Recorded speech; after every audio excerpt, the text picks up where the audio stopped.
have to understand China is a very large country, not only between the different regions, but also even within certain regions, we see many gaps and many differences. So in order to develop those regions in a better way, I think the coordinated policies and better positioning for this area, so which we call the integration of the region, is very, very important. For example, like the Yangtze River Delta, we've just watched. Shanghai used to be the only rich region in the whole large region, but the other surrounding or adjacent cities and counties used to be poor, like in the Jiangsu provinces, like Suzhou and Wuxi.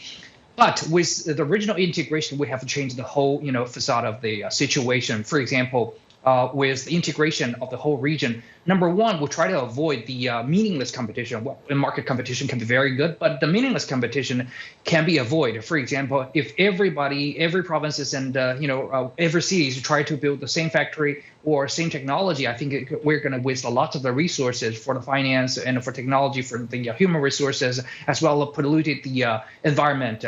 And secondly, if we can integrate the whole region, we can provide them, the uniformed high level of the services and the support to them. Previously, because every city, every county, and provinces have different policies, so sometimes all kinds of support and frameworks can be fragmented.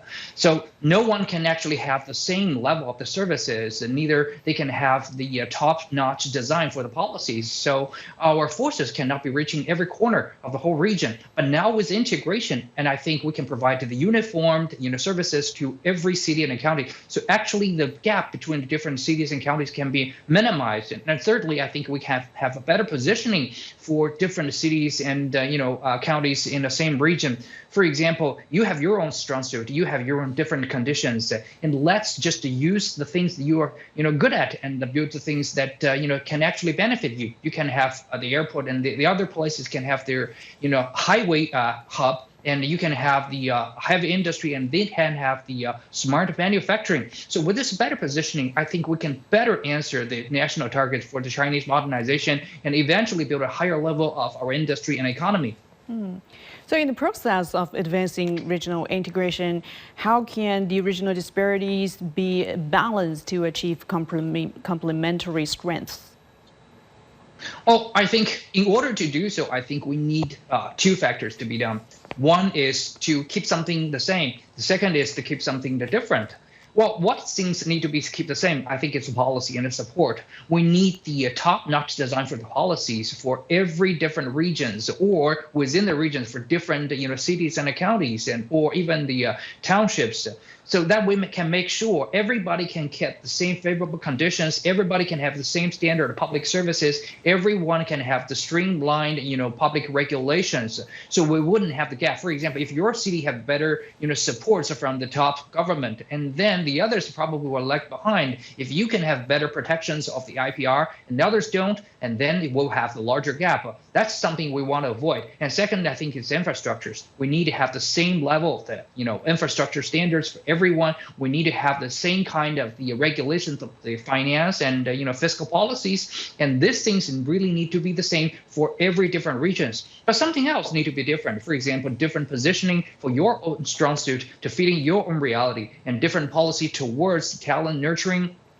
For example, you can have the heavy industry talents. Me probably can have the semiconductor talents, and somewhere else probably should develop the agriculture and certain educations. So we need to have all these things to be the same, but also something else to be the difference, so we can have a better coordination between different regions or within the same regions.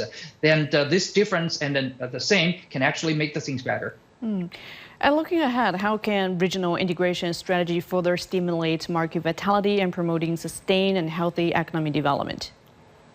Well, I think number one is we need to make sure that we still can have the high level of the public, services as well as the regulation policies. This is very important to, coordinate every regions to have an orchestrated play towards our same goal of the Chinese modernization. And I think secondly, is also very important is the openness to the outside market and outside players. We want to introduce even more of the international players into our region, no matter they're in the Yangtze River or like the Great Bay Area region, or back in the inland of China, for example, like in the Chengdu and Chongqing region, or Xi'an, Gansu, and the Qinghai region. I think we should welcome them the same. And certainly we need to be really private sector focused. For example, right now we are saying that public policies and public forces will need to set up a platform and a framework for everyone.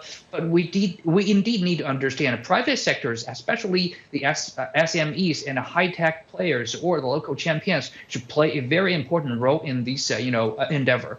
And also, fourthly, we need to pay attention to sustainabilities for the environment and also the further development. And the fourth and the last but not least is that we need to allow the free flow of all kinds of factors. For example, capital, financial resources, as well as the talents.